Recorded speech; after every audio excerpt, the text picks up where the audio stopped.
à venir. Il fait toutes choses bonnes en son temps. Vanité, vanité, tout est vanité.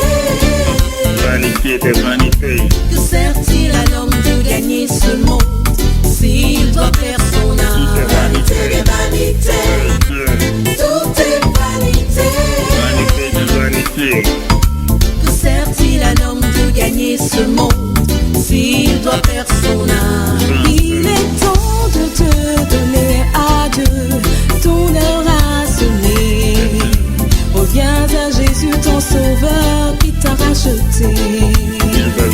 À quoi bon vivre cette vie si tu dois perdre ton âme? Choisis Jésus afin de vivre pour l'éternité. Vanité, Vanité des vanités. tout est vanité. Tout est vanité, yeah, yeah. Que sert-il à l'homme de gagner ce monde s'il doit perdre son âme? Vanité, vanité, Vanité. tout est vanité. Tout est vanité. Que sert-il à l'homme de gagner ce monde s'il doit perdre son âme? Vanité des vanités, tout est vanité. Laisse donc tout tomber, tout changer pour ta spiritualité. Tu cherches le miel, tu veux du miel, tu aimes les belles, tu es charnel. Les ciels, tu mets les choses visuelles aux choses spirituelles.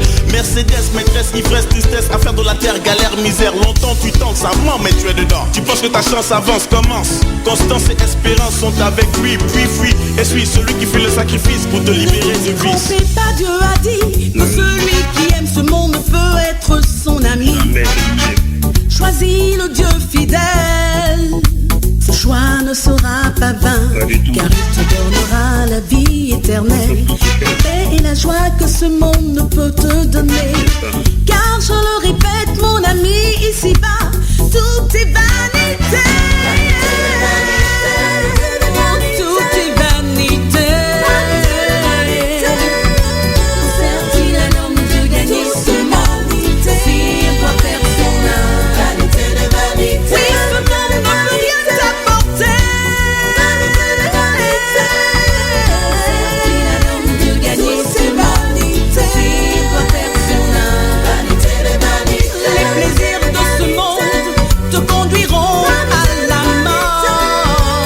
Sert-il à l'homme de gagner ce monde s'il doit perdre son âme? Vanité de vanité. Oui, l'alcool et la drogue ne peuvent te sauver.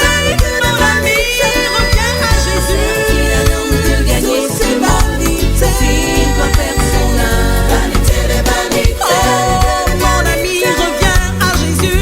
Vanité de vanité.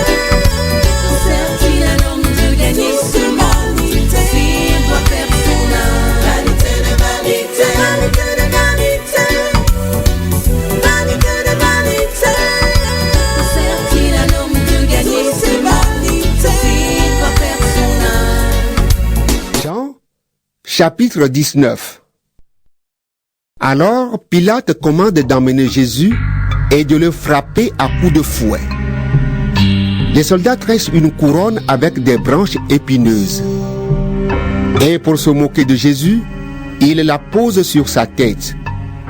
Ils lui mettent aussi un vêtement de chef en beau tissu rouge.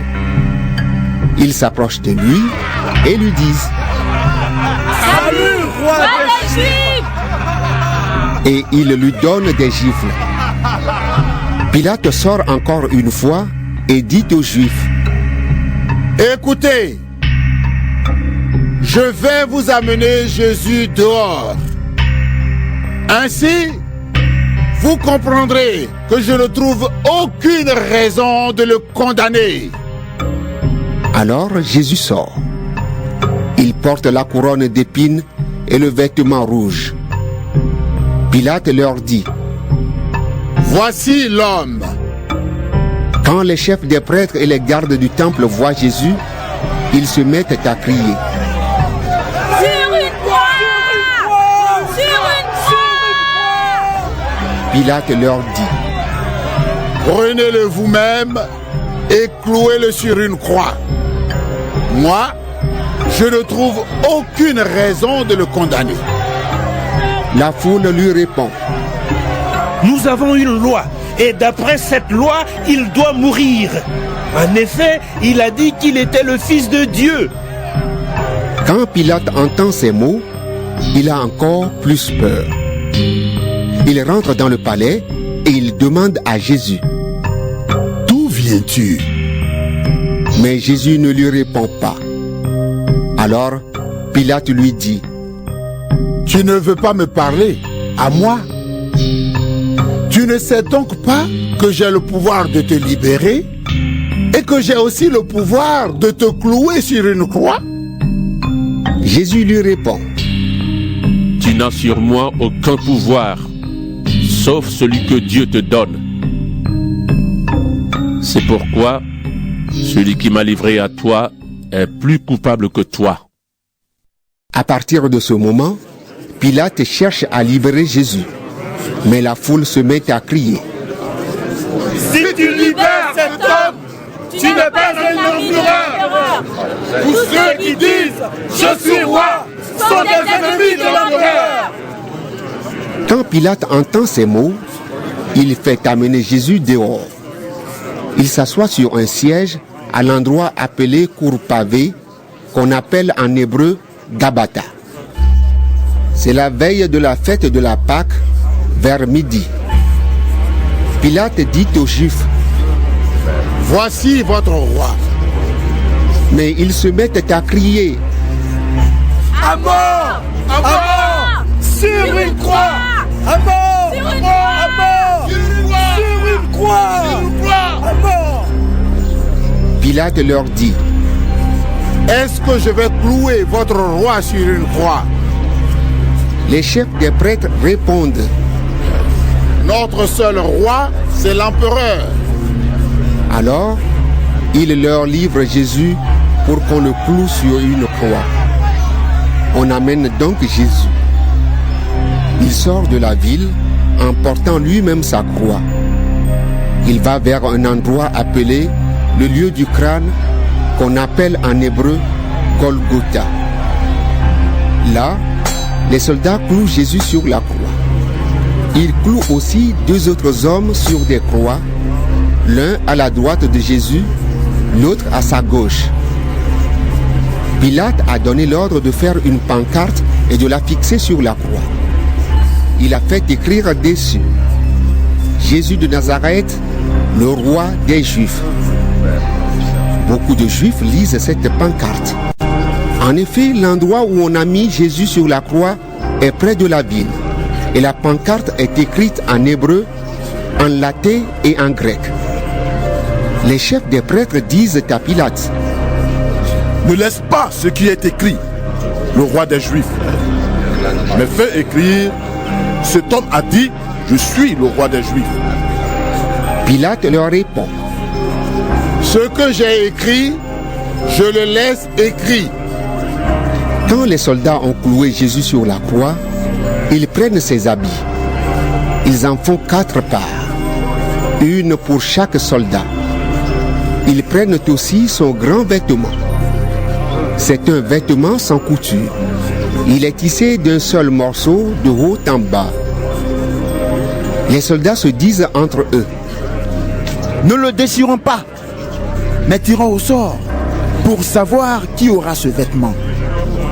Ainsi, il arrive ce qu'on lit dans les livres saints. Entre eux, ils ont partagé mes habits et ils ont tiré au sort pour savoir qui aura mon vêtement. Voilà ce que les soldats ont fait. Près de la croix de Jésus, il y avait sa mère, la sœur de sa mère, Marie la femme de Clopas et Marie de Magdala. Jésus voit sa mère.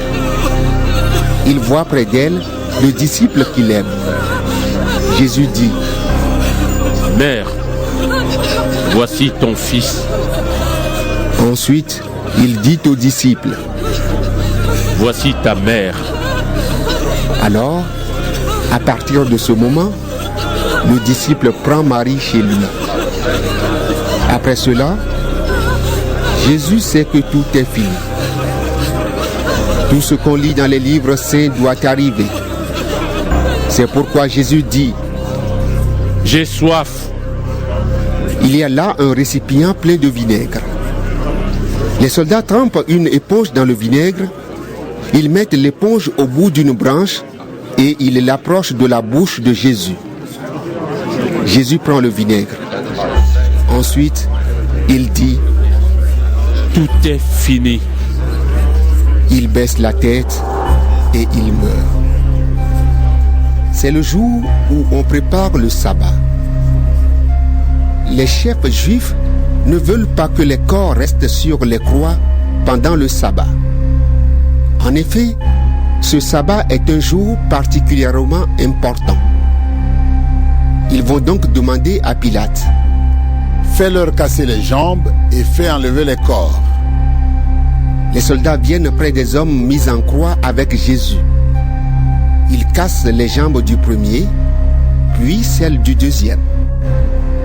Quand ils arrivent près de Jésus, ils voient qu'il est déjà mort. Alors, ils ne lui cassent pas les jambes. Mais un des soldats perce le côté de Jésus avec sa lance. Du sang et de l'eau en sortent aussitôt. Celui qui vous dit cela a été témoin de ce qui s'est passé, et son témoignage est vrai. Celui-là sait qu'il dit la vérité. De cette façon, vous aussi vous pourrez croire. Tout cela est arrivé parce que les livres saints ont annoncé. Aucun de ces os ne sera brisé. On lit aussi dans les livres saints. Ils regarderont celui qu'ils ont transpercé. Joseph, de la ville d'Arimathée, était un disciple de Jésus, mais en secret. En effet, il avait peur des chefs juifs. Après la mort de Jésus, il va demander à Pilate la permission d'emporter son corps. Pilate est d'accord. Alors Joseph arrive et il emporte le corps de Jésus. Nicodème vient aussi. C'est lui qui était allé trouver Jésus pendant la nuit. Il apporte un mélange de myrrhe et de parfum qui pèse environ 30 kilos. Joseph et Nicodème prennent le corps de Jésus. Ils l'enveloppent dans des bandes de tissu en mettant le mélange de parfum. Chez les Juifs, c'est la coutume pour enterrer les morts. À l'endroit où on a cloué Jésus sur une croix, il y a un jardin. Dans ce jardin, il y a une tombe neuve où on n'a jamais enterré personne. C'est le jour où les Juifs préparent le sabbat. Et la tombe est toute proche. C'est pourquoi Joseph et Nicodème mettent Jésus dans cette tombe.